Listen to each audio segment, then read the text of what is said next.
Yeah, why not, guys? We are live. Live from Bean Studios in Northfield, Vermont. I'm here with Rob Williams. He's got himself a Creemee. Joy. Joy to the world. And I'm here with Ian Baldwin. Ian of Hardwick, correct? Yes. Made the long journey down here today. Yeah, actually from Craftsbury Common. Okay. Yeah. Via Hardwick. Via Hardwick. So we are technically live. We're live on Twitter, Facebook, Instagram, and YouTube.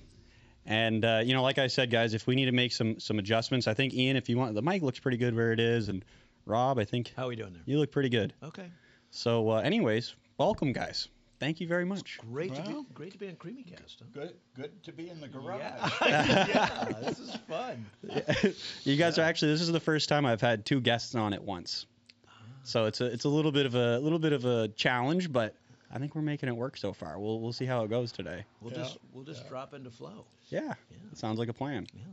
So, I mean, I know we're here to discuss our geoengineering age and the project that we are all involved in.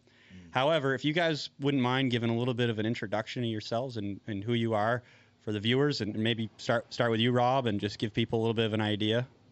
Sure. Can you do that? Yeah. Okay. So, Dr. Rob Williams from Mad River Valley, Waitsfield. Been in Vermont many years. Built a home here, raised our kids here. Ian and I have been, what's the right term, co-conspirators, I would say, since... 20 years. Yes, 20 years. Since 2004, when we met in Middlebury at the Kirkpatrick Sale Thomas Naylor curated RadCon, Radical Conference. The question on the table was what to do about the United States empire. And we've gone on since to co-manage, co-create Vermont Commons, Voices of Independence news journal, now until recently Vermont Independent online. And several years ago, Ian, in his infinite wisdom, convinced me to join his work on geoengineering, which he will tell you more about. Sure. So, yeah, Ian and I have been working together for 20 years. Wow. And it's been a while since we've done this together. So it's been a few years. Yes, we talk all the time, but not in a podcast sponsored by Creemee's. So that's me in a nutshell. Creemee Cast. Yes, sir. Yeah. So Ian. Well, I came to Vermont with my wife Margot in '82, so 42 years ago. And within a year and a half, we had started a little company called Chelsea Green. Yeah. Which we now have sold. That's right. Congratulations, by the way. Thank you. Thank you. Yeah. We'll see. It's going to change. Yeah, of course. It has to change. And that happened on May 1st. I ran the company until roughly the end of the 90s. And around about then, well, not quite around about then, but near then, I met Rob, who was interviewing those of us at the RadCon conference in Middlebury, whose agenda was really secession. Rob's agenda was really secession, or the RadCon? RadCon. Okay. And RadCon, Kirk Sale is a guy my age who's long been about the problem of scale, thought about scale, a problem that people don't think about today, but how small is beautiful, it works, and we're still in the business of centralizing as a species. Seems we're like central. The latest gambit is the WHO trying to take control of the medical health of every person on the planet. Fortunately smacked down for a few months, year, whatever. And so that's what RadCon was about, and that's how Rob and I got together and how we started the Vermont Independent, the little newspaper, which was very popular, got distributed to country stores for free all through. I don't think we were in 250 towns, but we were in a lot of towns. Sure. We were statewide, I would say. Yeah. Well, didn't you say, Rob, that there was a copy of Vermont most likely to secede in every state library, public library in the Yes. entire state? We have since collected, not to interrupt you, but Yeah, go ahead. we've since collected some of the best writings from Vermonters about decentralism and secession, and beyond Vermont too, in our book Most Likely to Secede, and that book is now in every single Vermont public library. Good. So continue. Good. Yeah. Good. Yeah. And then our next iteration, Rob's and mine, was I'm an artist, so I paint. I've been a bird watcher all my life. So how long is that? I mean, not since I was in the cradle, but young, 6, 7, 8, I started. Okay. So I look up, Sure. I watch, and around around 2008-9, somewhere in there, I began to really be disturbed by what I saw, and I complained to a friend. I said, I can't take this on as a subject because I'm not a meteorologist. I'm not a weather person. I don't have any expertise. I know how that need a feels. scientist. And lo and behold, and at Carl Sagan's son, who am I? Dorian. Dorian Sagan said, I have a friend who's worried about the same thing, lives on the other side of the country in San Diego. He no longer lives there, but he was there then. That's right. And so we agreed to get on the phone. And we started planning to do an op-ed because we were that stupid. We thought, here's a scientist, here's a publisher. I've got leads to several big papers. Sure.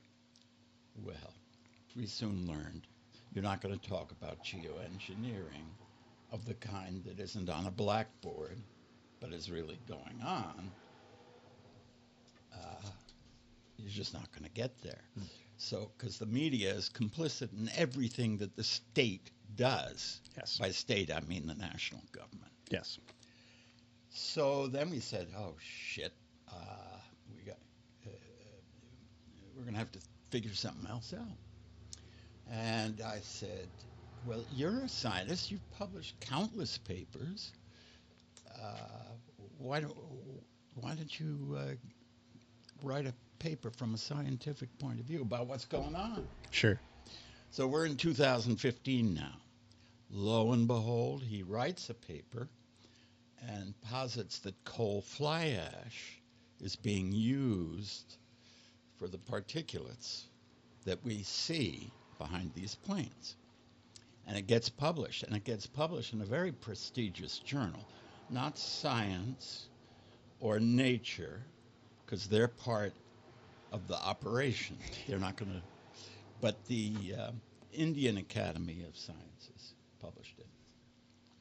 Then Marvin published 2 more papers on the health effects if you did put up coal fly ash and sprayed it all over the world. Would there be health effects? Sure enough. And then 2 very odd things happened. People showed up in the editor's offices and said, you need to retract those papers. Both papers were retracted. I mean, this is like 1 in a million. This doesn't happen. And if it happens, if someone makes a case for a paper to be retracted, a scientific peer-reviewed paper to be retracted, Yes. you at least give the person who submitted it and who published it, in effect, in your journal, a chance to deal with the reasons for the retraction. Just guillotined, just retracted. He never had a chance. So then we knew, okay, you can't go into any mainstream Western journal You got to figure something else out. And I said, at this point, you need an MD. You need someone who really understands the medical effects, because Marvin isn't. He's a physicist and a nuclear chemist, but he's not a doctor. That's right. I'm a medical guy. So I've forgotten. He'd have to tell you when he comes on someday. Yeah, definitely. Yeah. That'd be sweet. How we found Mark Whiteside, Okay. who is a sort of a research biologist / doctor who works for the Florida public health system. That's right. So he's got cred. He's been doing that for a long time, if I'm not mistaken, yes, too. I think you're right. Yeah. Interesting. And also a bird watcher. Mm-hmm. He is too. Mark, yeah. Yeah, yeah.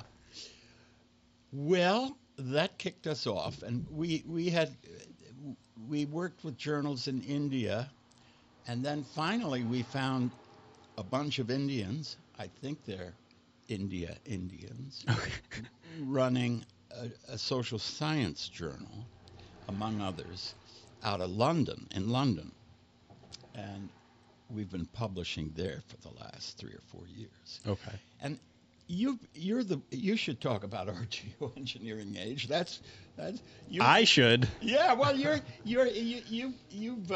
you're getting us out there. Well, I'm trying to. Yeah. I think we're actually having some pretty good success. Just to throw it out there, I was looking at some of the numbers yesterday on like our Facebook page, for example, and some of our videos are they surprise me because I don't check them every single day. But it's starting to get out there. The word's starting to get out there. Marvin month was quite successful. I would say so. The month of April. Yes, it was. Yes, the social media posts that you made featuring snippets of the interview that I conducted with Marvin in San Diego 4 years ago. Yeah. Right before the 3 years of unpleasantness we just experienced, have been doing quite well. Yeah, they have been. On social media. Yeah. So Our Geoengineering Age .org. Yes. By the way. Yeah. Did I say .com? Where all of the papers that Ian is mentioning, both scientific and environmental, are housed. So, and that's a free resource. Paul is taking us out of the cave. Yes. And we're, oh my God. But we have built up, without question, the most significant library of papers and maybe eventually books, but of science papers by and large, essays, including some of yours, pieces, that's out there. Yeah. There's nothing else like it out there.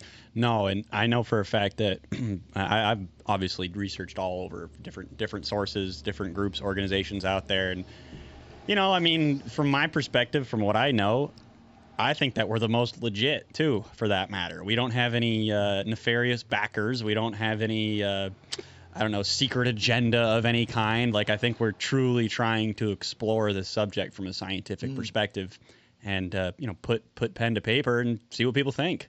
As simple as that. Yes, we are curious, and we are disinterested, by which I mean, as you say, we're not tied to any larger, grant or foundation or university or corporation or military complex. Sure. We are citizen, environmentalist, scientist observers, I would say. And operating on a pitifully small budget. Very small. That's one reason we can pat ourselves on the back about being, not that there's no question we wouldn't be otherwise, but I mean, no, we're not. No one's handing us funny money to do anything. No. This is important because since the death of the murder of JFK 60 years ago, the CIA has been in the disinformation business. That's right. I think you have the book I have on that. I might have a couple books on the book. Which one? There might be a handful. Haven Smith. They're all right in here. American Conspiracy. So the whole thing of conspiracy theorists Sure. and theory was invented by the man who ran the CIA That's right. and who oversaw the Warren report. This isn't Alan Dulles, is it? It is Alan Dulles. Yes, Correct. it is. And no one knows, or very few people know, he ran the Warren Commission. Judge Warren wasn't taking a lot of time to put it all together. But the man who some think had something to do, important something to do, with the president who fired him, okay, his death. So conspiracy theory flowed out of Langley 60 some odd years ago, and it's been flogged by its allies in the mainstream media ever since. This is why it's very hard to get true facts, to get the truth. Yeah. Very, very hard. There's a lot of information out there these days, especially with the internet and the explosion of social media, and just tons of disinformation, misinformation, which there is a little bit of a difference there, by the way. And it can get so convoluted and confusing that, when we're talking about geoengineering, there's once again tons of information out there about that. It's like a fresh of breath air to think, well, wait a minute, maybe we can see through some of the muddy waters here. How do we see through some of the muddy waters? And I think that OGA and the work that we have, if it's not true, right? If we're not right about what we think, at least we know that it's authentically what we believe, and we're not trying to fool anybody. We're just trying to figure it out, right? If I may quote my dear friend Ian Baldwin, who said to me years ago, and I've never forgotten this, we don't have answers, but we have instincts. Yeah, that's good, Rob. And I've never forgotten that, Ian. I think when we look up at the sky, as you do all the time, and now you do, and as I have done all the time, and we simply observe these anomalies above our heads, instinctually, we as living, sentient, breathing, conscious creatures in flow with this beautiful planet of ours, which is also breathing, we know that something is not right. Right. And we feel that not rightness inside of us. And I think that's, I don't want to speak for you, but I think that's what convinced me ultimately, Ian, to get involved with you on this OGA project, was your clear conviction in your bones that something was wrong. Right. Yeah, and actually, I would really, and I'm sure people listening too would love to hear, how did you, I've read your piece on OGA, but how did you, at what moment did you say to yourself, okay, there might be something going on here? I know you mentioned bird watching, but I know that there's a story, if I'm not mistaken. Well, whether it's a linear story or not, I don't know. So I was a lone observer. I experienced myself to be a lone observer. Here in Vermont, at that point I was in South Stratford. And as you do when you're a lone observer, you think, I'm the only one who's noticing this. It's a little weird. Yeah. But then I met a gal walking in the woods. There are a lot of paths, and somehow we got on. She said, "Oh yeah, I've been filming them." So that broke a kind of crust of isolation, and we're in probably 2013, 12, somewhere in there. And so I then I said, well, let's get together and open up something at a local library or do something like that. Sure. And and she knew a third person, a woman in Woodstock. And I said, well, who was an activist? And I said, perfect. Let's the three of us get together. Now I'm remembering the date. We're in September of 2014, so a decade ago. Yeah. Well, they stood me up. They didn't show up. And it was at that point, they were busy, whatever. You know, I'm not saying they had, it wasn't out, I don't think it was out of fear. No. I think it was for their own reasons. So then I thought, that's when I started bitching. I need an ally, and he or she needs to have scientific credentials, which I don't have. Yeah. I mean, I've worked over a lifetime with many different kinds of scientists. So it's not that science is unfamiliar to me, but doing it is something I had never done. Absolutely, yeah. And it was at that point that Dorian Sagan said, why doesn't Ian, he told my wife, Margot, why doesn't Ian contact Marvin Herndon? And that happened at the very end of 2014 and the beginning of 2015. So you're caught up to my story. I think a lot of people look up and scratch their heads. Now, the most recent thing that's happened, the most recent collaboration between Marvin and myself and Mark Whiteside involves an airplane pilot, retired. And when I pressed Marvin about this guy, because Marvin talked to him, he said, well, it's old. I corresponded with him 7 years ago. I said, please find it. So he dug it up, and reading the testimony was amazing, because this guy retired in 2005 after 30 years of major commercial airline pilotry, if that word exists. Okay, but We'll take it. he knew. So he got to be earthbound in 2005. He had observed things over the years, but earthbound, he started to record things. And he was in the Pacific Northwest. And his testimony is mind-blowing. Why did we start talking to this guy? Why did he come up out of the dungeon, so to speak? Sure. The cyber dungeon. Yeah. Because all of us, Rob and I got the others, to watch Del Bigtree's High Wire on March 14th. That's right. When a geoengineering activist, specialist, named Jim Lee appeared to talk about geoengineering. Yeah. And one of the striking things Lee said was, you know, everything you guys are worried about is in the jet fuel. Yeah.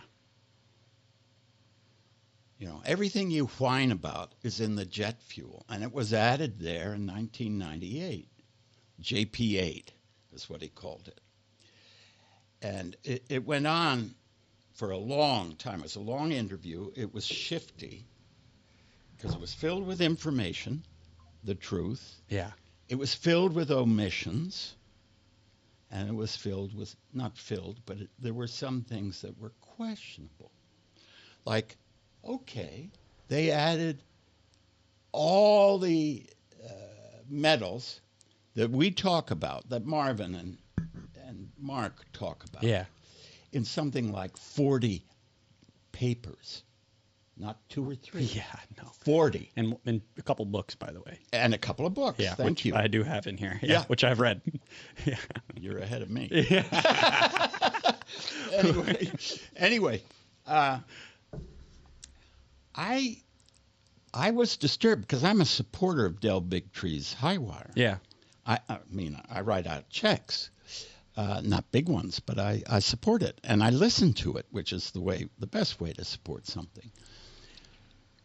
So he has the audience that I would like us to have. Yeah. Right? Yes. And here was someone whose overall testimony, yes, it had facts like it's all in the jet fuel. How did it get there? Mm-hmm. And if it is all the things that have been measured and discussed by thousands of people on scores of geoengineering websites. And it's known to be harmful to the environment and to human health. How did it get through where was the EPA? I hear the loud snores now, but I mean, where were they? I don't think there's any loud snores. It's a good question. Yeah. It really is. Yeah. So the person, of course, who detailed how it got there, not exactly how it got there, but what was added to make the fuel what we see upstairs every day. Yeah, pretty much. Is called fly ash. Makes great sense. It's a huge, I don't know, maybe the second it's one of the largest industrial waste streams on the planet. What are you going to do with that stuff? Well, our boys need it. We'll give it to them or sell it to them. We don't know. Yeah. We haven't tracked exactly. But the pilot talks about refineries, and he talks about some of the infrastructure, which is fascinating. So anyway, I called the producer of Big Tree's show, The High Wire. Well, I forget the guy's name, but doesn't matter. First I wrote him and said, you put on this fellow, and we think some of what he had to say was misleading, and we think we're uniquely qualified. A nuclear physicist, chemist, who has written 36 papers on this subject. Why don't you give us a chance to come in and tell our side of the story? Sure. No answer. I called him. No answer. Called him on Friday because that's the off day. The show is on Thursday. From Monday to Thursday, they're flying hard putting on their show. And they put on a good show. They do. So this was on Friday. I waited a whole other week. Friday, called him again. So I was getting the big finger. I was getting the big finger. I don't like getting the big finger. No. None of us do. No, we really don't. I'm surprised, though. No, I'm not surprised. You're high flying in a zone, your zone. Dell's zone is the vaccine, health injury, health effects of the virus, COVID, et cetera, et cetera. And he's the number one show. So something called arrogance happens. I don't need to answer that guy. Yeah. He's not, blow him off. But he's made a good decision, I think, which is to take on very occasionally geoengineering. Why? Because if it's real, it's a pandemic. Yes. It's another pandemic. Absolutely is. Yeah. And it's it's probably one as big. I mean, it absolutely is another pandemic because, as we know, and you can read on our website all about the health effects of geoengineering. Of course, with Mark Whiteside, who is a medical doctor, been a medical doctor for many years, an expert in his field, and we definitely need to be exploring the medical effects of geoengineering. And actually, maybe you guys could talk a little bit about that. I'd like to know. I think I know that there are some effects of geoengineering. I think you could go all day and you could go very, very deep in how it's pushing us towards transhumanism and et cetera. But maybe let's walk it back a little bit and start from Well, feel free to have at this one. I just wanted to add one thing about the High Wire is the flagship weekly program of a nonprofit that Big Tree and his team run called the Informed Consent Action Network. Okay. ICANN. And geoengineering, as we say at Our Geoengineering Age.org, is the most underreported yet pressing global environmental issue of our time because we have not been informed, nor have we consented to, as a global public, this regular activity that is literally raining down on us week by week. Bingo. So Yeah. So the health effects. Well, you can talk about them as well as I. And I don't want to miss the opportunity to say, why is all of this happening? And what's the background? Out of what soil does it come? And why can it go on for decades and no brake be put on it? Only facades and fakes like Bill Gates talking about doing it to dim the sun. Yeah. A dialogue that's been going on ever since Edward Teller wrote a op-ed for the Wall Street Journal back in 1997. Edward Teller, the creator of the atomic bomb, am I not mistaken? The nuclear physicist, and yes.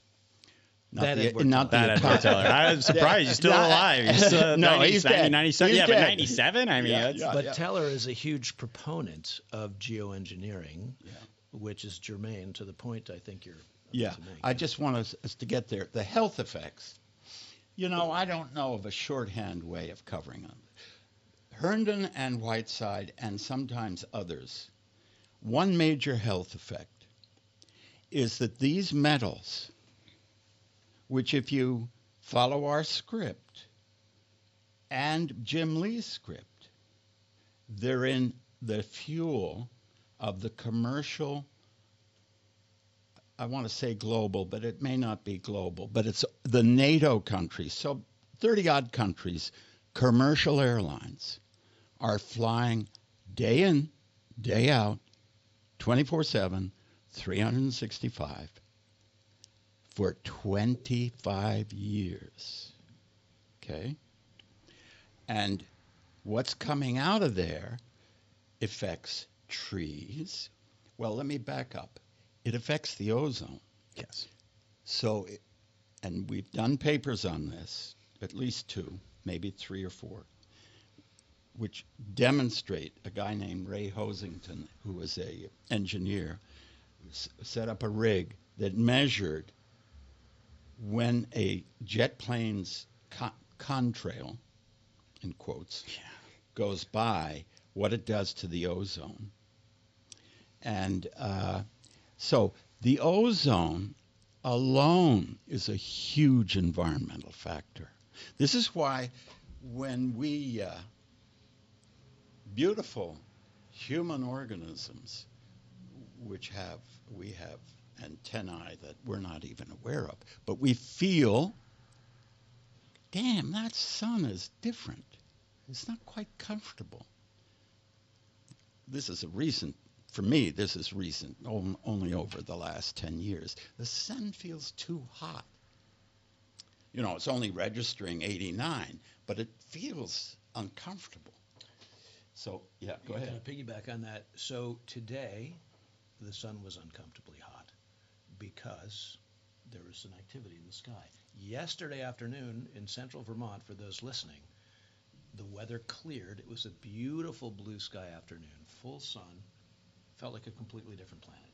Mm-hmm. And for those who are attuned to that, which we all are, but a lot of us aren't paying attention, it's fairly clear when we're dealing with a natural weather day or an artificially constructed weather day. So anyway, I can rattle off the organisms, and I will.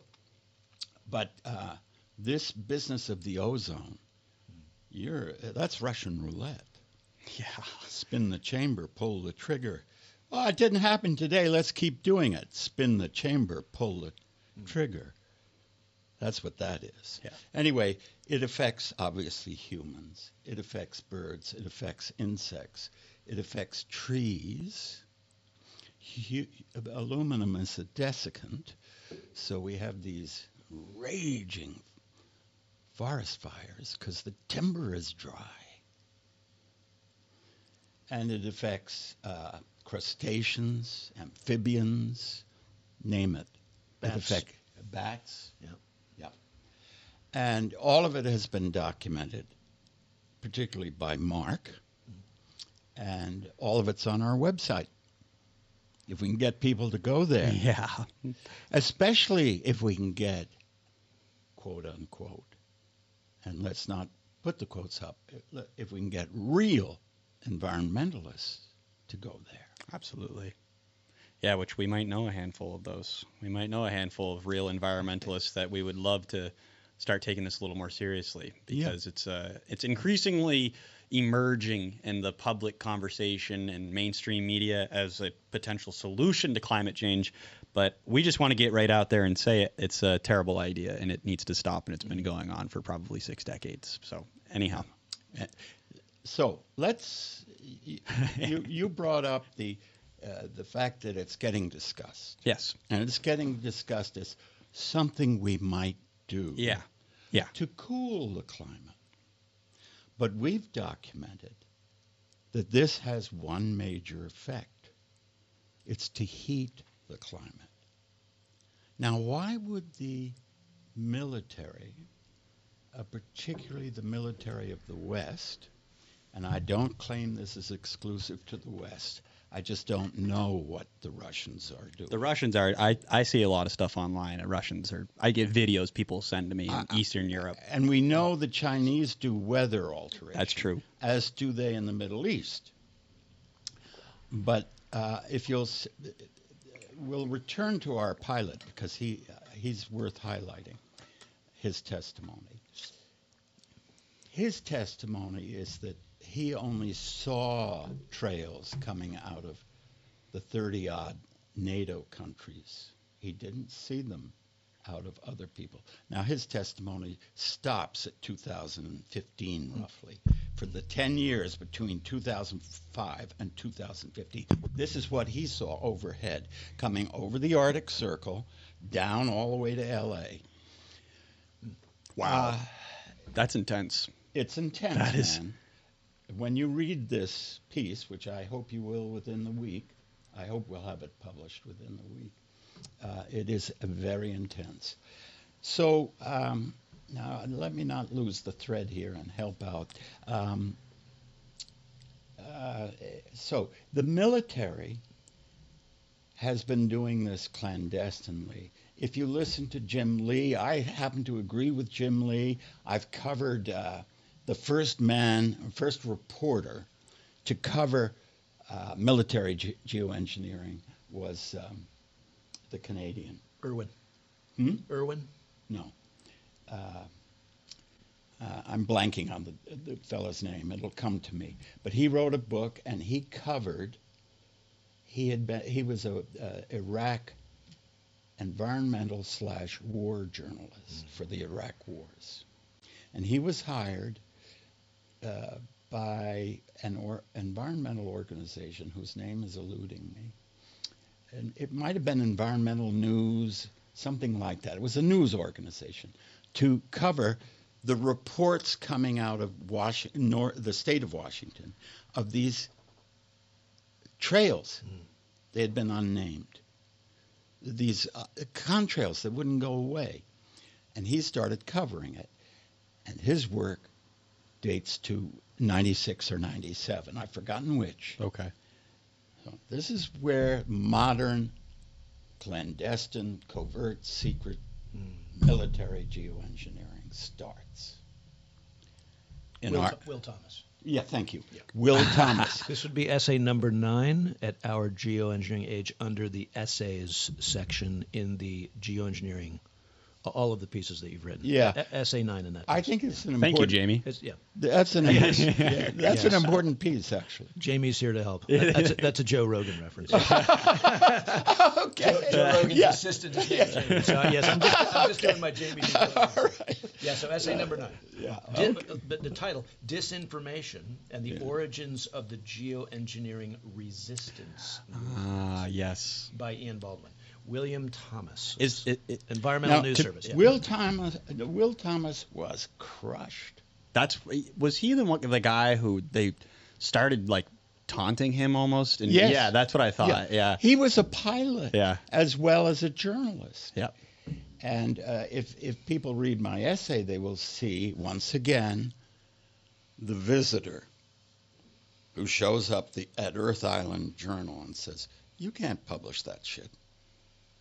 I don't know how these visitors have not the chutzpah, but the authority to shut people up, but they do. which makes you think they may be Langley based. Well, there's probably finances behind it too, to some degree. Yes, that could be. If it's at a certain journal's funded by a certain group, they might say, well, if you talk about that subject, we're not going to fund you anymore. I mean, is that... That's correct. So to put it in our current political parlance, Will Thomas was canceled. Yes. He was deplatformed for raising pesky questions about... Yeah. What happens psychologically is that if you're doing a legitimate job and you have no, no bone of contention, you don't know what's going on, you're reporting. Yeah. And if you get burned for that and you begin to see no matter what you do, they're there waiting for you, a lot of people tip over. They lose the drift. Yeah. Which is, of course, the purpose of the intervention. Yeah. Psychological purpose. And that may have happened to Will. I tried to get hold of him. Possible. He's in deep hiding. When I wrote that piece. I remember that. So the big puzzle is, why? Why are they doing this? Now, it was late in the game that I posed, and you may have run it already, is climate change or global warming, is climate change good or bad? Yeah, we did just recently. You did? Yeah. That depends on who you ask. Essay number 5. Okay. So that tells the story, or it began to tell, to put out there an hypothesis. Why would a major global power do something whose effect, it's not like the blackboard engineering up in the stratosphere. This is in the troposphere, where the air mixes. It's a big distinction to make, by the way. Really important distinction to make, because when I was at the Middlebury conference when they were talking about geoengineering as a potential use to stop climate change, I was corrected, and they said, well, we don't have planes that can fly in the stratosphere yet, which is, I don't necessarily believe that either. But just an important note. Yeah. So the effect of this, I posed, was to, simply put, melt the Arctic sufficient to give access to the hydrocarbons and strategic minerals there, and coincidentally open up commercial passage, the Northwest and the North. That means over Russia and over Canada, saving, in the long run, trillions of dollars in transport costs. If you think that a large nation state, which has been running the world for a few decades, would say, oh, no, we can't do that. Of course they can, and they would. So this got further buttressed later on when Harvard physicist published, and it was carried on the front page of the New York Times, I think on January 17th of 2019. Is this David Keith? No, it's not David Keith. This guy is named Gottschalk, and we named it Gottschalk's Bump. That's right, okay. Because he tracked, using NOAA stats, so government stats, he showed that at the outset of World War II, the temperature went way up. And when the war ended, it went way down, forming a bump in the graph. Now, what was that? Well, this put us onto the fact, and particularly Marvin did the scientific work. He did 6 papers on that subject, which were, in essence, climate change papers. Was there a peep? Did a little furry bird, a young academic who hadn't been schooled and bridled yet? Did he even go peep in the climate science community? Not a peep. Not a peep. This is major data. That is major data. This is a major hypothesis. Well, let's slap that fly. No, didn't even pick up the fly swatter. This is how total the disinformation is. This is essay number 11, Gottschalk's Bump, Yeah. Air Pollution, Global Warming, and the Geoengineering Stakes. You're reminding me I did a lot of work back in the day. Yes, you did. Yeah. May it continue, my good man. Yeah, that was a real revelation, I think, even for our team. In 2017, when we began to, or shortly thereafter, we began to piece that together.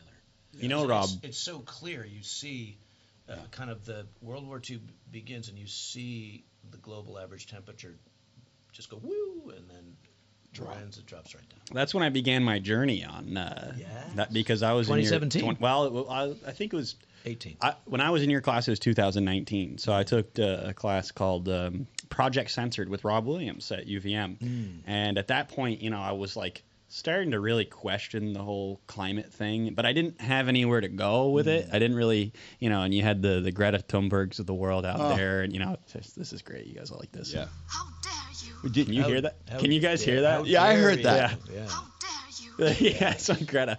But that's like, when I was at school, she was huge, and that was kind of like the narrative. And I remember being in your class, and you presented to us this Gottschalk's Bump, and you presented it so well. Like you didn't really throw it in everybody's face. You kind of just explained what the discovery was and how that there may be a potential other cause of what is called climate change, quote unquote. And I remember thinking after that class, like, I remember learning in school when I was younger that particulate pollution and, coal pollution, like that really did cause a lot of environmental issues. So maybe this guy is onto something, and that's when I think that's really when it started for me. That's fascinating. And it's the job of It's true. Yeah. It's the job of a good, let's say, educator to encourage curiosity. Yeah. Absolutely. Not to program ideologically, but to encourage curiosity. Absolutely. Yeah. Yeah. So I'm glad to hear that that's That's a great story. Yeah. That's a great story. I'm very glad. So for all of us, the Gottschalk moment was. It was. Yeah. So an important so moment, yeah. for your listeners, our listeners, incidentally, air pollution is considered. I don't know whether it's the leading cause of death or bad health on the planet that is non-infectious, but it's right up there. So it's all by itself a highly significant. And again, if you go back to Jim Lee, well, they just added everything you're measuring into the gas, and they've been, in effect, spraying it right out the exhaust. But we know air pollution is, particularly nanoparticulate air pollution. It gets into the alveoli of your lungs. That's right. And stays. Why would we do that? Questions are not being answered. They're not actually being asked. No. Except possibly by us. So I'm not used to these interviews. I haven't had You're one doing of those. great. Wow. I know. I didn't mean to just distract you with my light. I was just testing. I'm just trying to get it right. I know we're still halfway through the show here, but I'm just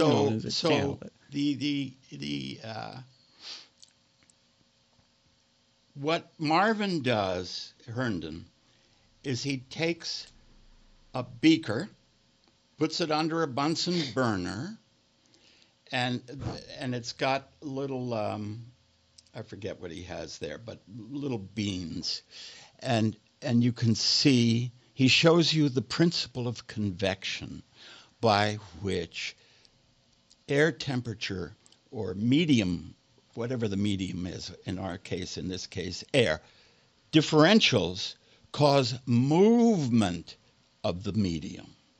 So if the upstairs temps are cold and the downstairs earth layer is hot, they start to move to reach equilibrium. It's convection, is that? Convection, exactly. Give this guy. Did you give him an A? He earned it. Yeah. I think I did get an A in your class, just saying. This is a fundamental principle of physics. Yeah. Is this principle of convection? Yeah. So what was happening is that at night, the planet doesn't cool as much. It has nothing to do with CO2. It has these particulates enter into stasis because the hot air has vanished and it's cooled, and there's something like equilibrium there. And that's holding the infrared rebound in place. It's trapping heat is what it's doing. Okay. I can't explain why literally no one, and of course I could be wrong, but no one we've ever encountered has picked this up and said, here's why you're full of bullshit.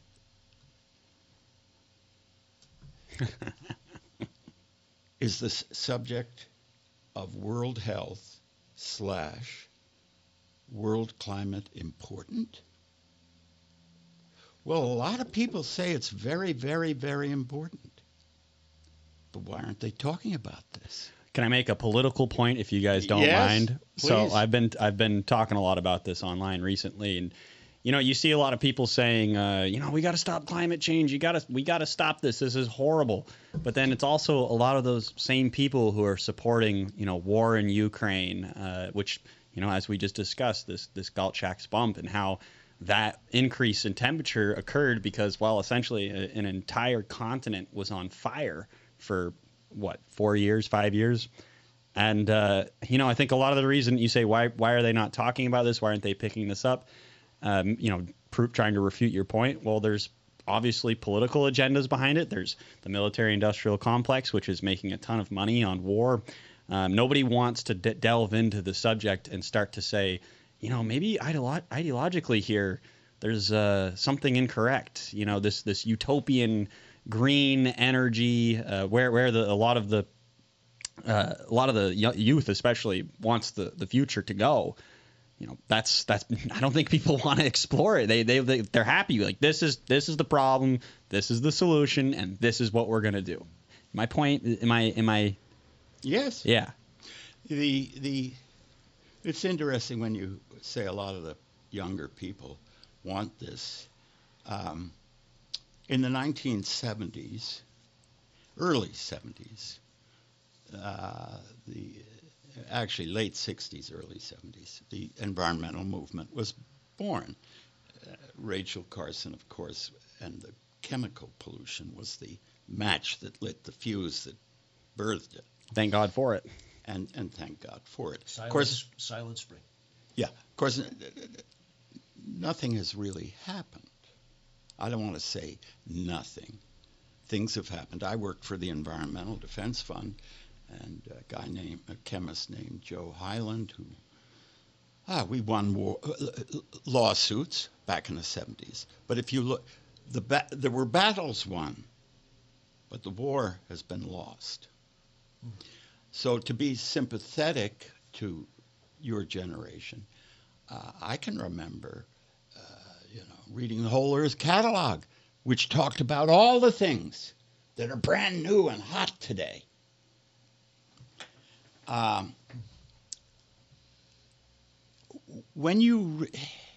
This is a favorite subject, not only of Gandhi, but of my friend Marvin. You gotta tell the truth. Nothing works if it's done by deceit. All this green business is being done by deceit. And that's why old, hoary, decrepit environmentalists like myself Oh, stop it. say, no, you people are on the wrong path. Yeah. Yeah. Yeah, well, and I couldn't agree with you more. And I joke with my Greta here, Dare you? but like I can't. Isn't that so funny? I can't help it. But I just like that's the whole generation that I'm in, right? Like 5 years older than me, 5 years younger than me. They think that, and it's not everybody, but it's a good, I would say maybe 60% are seriously concerned about climate change and think that potentially we're all going to die and that the planet is going to be destroyed. And yeah, sure. It's To the point where they have a really hard time even getting out of bed in the morning. Yes. Yeah. Yes. And this is what troubles me so much, is the grotesque irony of the people putting forth this official version of climate change. We all must reduce our carbon footprint, kids, because you're killing the planet by your very existence. While at the same time, they have the audacity and the hubris to do what they're doing. Yeah. And make no mistake, this is the same people who are promoting the official climate change narrative, scaring the bejesus out of the kids, while at the same time using the entire living, breathing planet as their experimental lab. It is grotesque. It is grotesque. And, I've talked about this before on Creemee Cast multiple times. I remember when I was in middle school, like, 7th, 8th grade, being up in the middle of the night thinking, what's even the point? The whole planet, we're all going to die. We're all just going to, what are we doing? We need to stop everything and solve this problem. That's literally how they feel. I mean, the lengths in which they're willing to go. You see these protests, people in the middle of the highway in Washington, D.C., just like stopping traffic because, we got to stop oil. So the epidemic of depression, of mental illness, of anxiety, of suicide. That's right. Of alcoholism, of drug use, has many causes. But I would suggest, perhaps, that this apocalyptic message that is pushed into the culture 24/7 and has been for several decades now is a contributing factor to the malaise that we are seeing in the kids. Yeah. It's a problem. Yeah, and just quickly, I would make the point that we have a very important responsibility as an organization to not become, and that's what I think we see is a lot of problems with, like, not necessarily Jim Lees of the world, but Dane Wigingtons of the world, is we don't want to there's already all this fear and hysteria and stress and anxiety about the climate and the environment as a whole. We don't want to be the opposite of that, just the geoengineering guys who are screaming that we're all going to die and the planet's, killing, or they're killing us all, spraying us like bugs. We have to do our duty to ensure that, hey, if we just stopped geoengineering, then we wouldn't have these problems anymore. Or we would make a magnificent contribution. It occurs to me listening to you talk, Paul, that I actually don't know all. Is this just geoengineering that we talk about here? No. So you're familiar with the Vermont Daily Chronicle, are you? Yes. So this is Creemee Cast, which is, of course, is a product of the Vermont Daily Chronicle. Right. It's also a product of Our Geoengineering Age. And we broadcast on multiple platforms. Like right now, we're live on Facebook on the Geoengineering page. Yeah. But we're also live on the Daily Chronicle's YouTube. Yeah. We're live on my Twitter account, the Instagram account. Yeah. And I think that's it. Okay. Yeah. Well, to cut to the chase here, I resonate, as Rob does, with what you just described. Because I felt those things in the 1950s, if you can believe it. That's because as I told you, I was a bird watcher and a nature nut. Yeah. The climate hoax is fantastic. I feel like I've got flags behind me. The geoengineering hoax, the climate hoax is one of the most serious, but it is for me, one of the easiest ones to deal with, at least initially, by using graphics. So you show a paleo graph. It can go back to 3.5 billion when life began, but don't go that far back. Go back a few 100,000 years. And the climate has never not been changing radically. Yeah. Nothing like the bullshit today. Radically. It's only when you get to the Holocene, 12,000 years ago, that it does a tiny, on the scale of millions of years, a tiny little plateau. And the myth that we still subscribe to, that goes back to our other podcast series. Well, that's when civilization started. So you can't have climate change when civilization's at stake. Even within that little Holocene plateau, the climate has never stayed the same. This is so powerful. There are 3 powerful graphs to get a start, to get a leg up on a conversation about climate change. This is one of them. Just show the past few 100,000 years. You can go all the way back if you want, but it never is the same. It's always changing, except take a magnifying glass and look at these 12,000 years, this pinprick on a football field. Sure.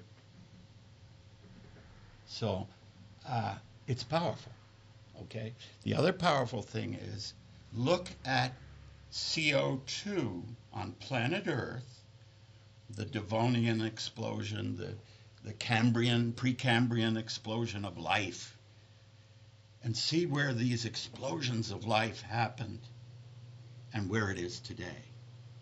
And where we're at the red flag zone. We've been in the red flag zone for 14,000 plus years. So you've got ice age, warming, and you've got this incredible CO2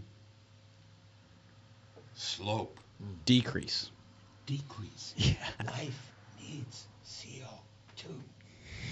Now there's a third one. I mention these because on your computer, whatever, you can use you can show it to your audience. Yeah. Oh, we're going to. And they're potent. Substack. Yeah, definitely. Yeah. What is the third one? Because damn my mind. The third one is right up there. It's powerful also. Maybe it'll slip in. Here's what I don't.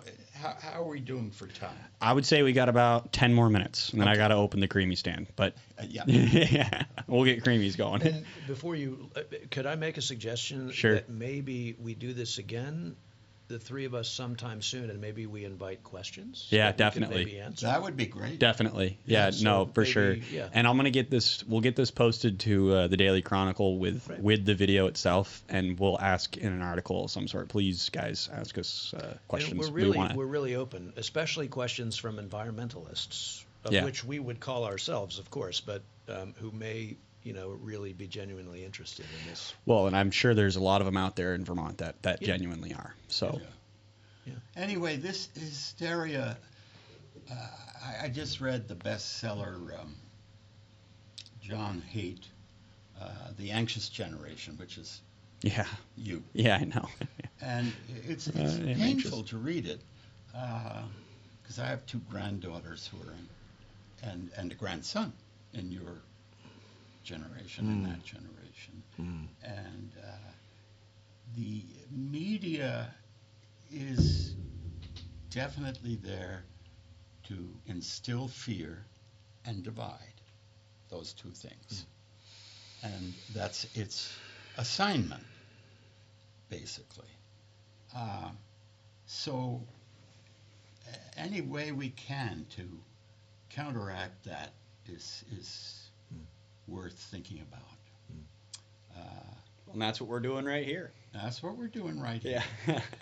Now, I probably shouldn't, maybe I shouldn't, but I feel like most people hear the word geoengineering and they think about the recent op-ed they've read where it's discussed by someone famous, you mentioned David Keith. Yeah. He's been talking about it for 15 years minimum. And he's a very articulate man and an engineer / scientist. Vermont's premier environmentalist, Bill McKibben. Yeah, don't forget. Hi, Bill. Has been talking about this as well. Yes. Of late, quite a bit. Yes. Can't help but we feel like we have something to do with that. Just saying. The question, once one of your listeners says, well, these guys are worth listening to, they have a point of view, it's got some credibility, maybe I'll read some of these essays and papers that they and others have written, and then they reach a point, well, yeah, this doesn't make sense. This isn't good for me and my family. It isn't good for my horses or whatever they have, cats, dogs. It isn't good for the chipmunks, the squirrels. It isn't good for the trees, the bushes, possibly even the lawn. So Yeah, it probably is not good for the lawn. they're going to have to face, and it's a hard question to face, why? And what I like to think, demonstrated, not as a proof, but demonstrated a case, as an illegal case, where it's not black and white, shut and closed. We've demonstrated that all this spraying is being done, among other things, because it has many purposes, for its gross net effect of warming the climate, to access resources. Why are we having the war in Ukraine? That is a war not between Ukraine and Russia. That is a war run by us, for the collective West. The only way to understand that is to watch Europe shift from saying, don't cross the red line 7 years ago, to cross the fucker. Why? Because there's this country with very few people, 160 people, maybe million people, a territory that goes across 10 or whatever it is, time zones. Yeah, it's huge. That has trillions upon trillions of dollars of natural resources. We want them. But we better take out insurance in case we don't get them, because they are also nuclear armed. And the insurance is in that Arctic Circle. It's a big continent. If we can melt it and start drilling and mining, we will, because this is how states think. So you then have to wonder, I'm not sure he's old enough, but when I was a younger guy, there was something called the Vietnam War. And after Johnson threw 500,000 troops, American troops, into it, something called the anti-war movement was born. And for the next 10 years, that was hot. And since 1975, roughly, there's been no anti-war. And I regard us as all complicit in that, varying degrees. You're not really complicit, but not really. You're less so. Me, more so. But it's a collective. It's a collective thing. Yeah. Why aren't we shutting this thing down? That's a good question. Why do we have 750 bases, American bases, spread throughout the entire planet in 80 countries? That's a lot of work. We have them because we're an empire and we want to remain an empire. And it's just as Jeffrey Sachs said on Tucker Carlson. Yesterday. Or 2 days ago. The playing board. Zbigniew Brzezinski's chessboard. We have to have a chess piece there to get the resources ahead of someone else. This thinking it should be dead thinking now. It should be dead. It's not. Well, you know what they used to say is, well, we can say it today. The sun doesn't set on the American Empire. I mean, it's just a play on, what was it? The sun doesn't set on the British Empire, English Empire, right? It's a riff on that.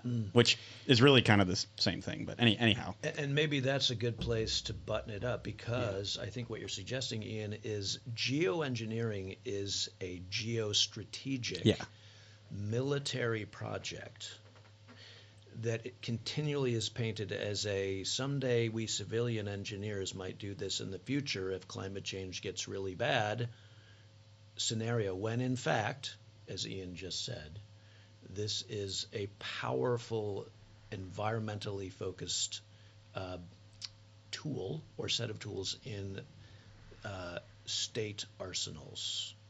And those resources up there in the Arctic and elsewhere.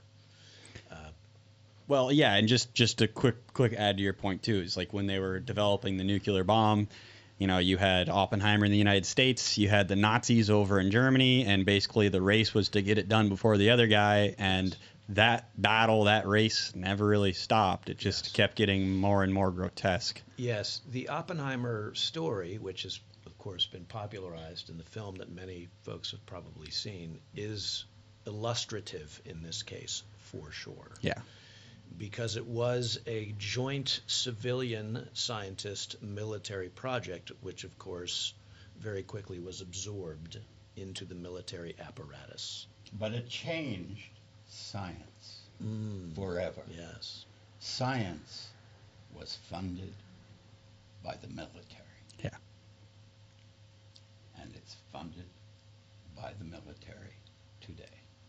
Which and the whole military-industrial complex. So it's not just DOD or DARPA, but it's... You know, it's funny. You make that point, and I always say this, and when people and we get into arguments about cryptocurrency and what is it backed up by? What's it worth? And I say, well, what's the U.S. dollar backed up by? And then, you know what they always say? What? The United States military. Well, they're dead on. Yes, they are. They are. Well, there you They go. are. I can't blame them for that. But it is 3:53, guys. I think we should wrap it up. I really cannot thank you enough, guys, for coming down here. We definitely need to do this more often. I think today was a good run. There's some technical issues that are driving me crazy, but it's nothing too bad, nothing too serious. So I hope you guys enjoyed, and thank you for coming down again. Do you guys have any closing remarks? Anything you want to say? www.ourgeoengineeringage.org is the website. Find us on Substack, Twitter, Facebook, Instagram. I would say the best place you should, if you're interested, go to our Instagram and go to our Facebook page. Those are the most common. We use those the most, and Substack. Substack is just, I believe it's OGA Substack. So I might be blanking there, but I'm pretty sure that is what it is. Yeah, you'll find it if you search Substack OGA. Ian, anything else? No, all good. All right, thank you for everybody for tuning into this. This is an episode of Creemee Cast live at Bean Studios in Northfield, Vermont. Thank you so much. That's good.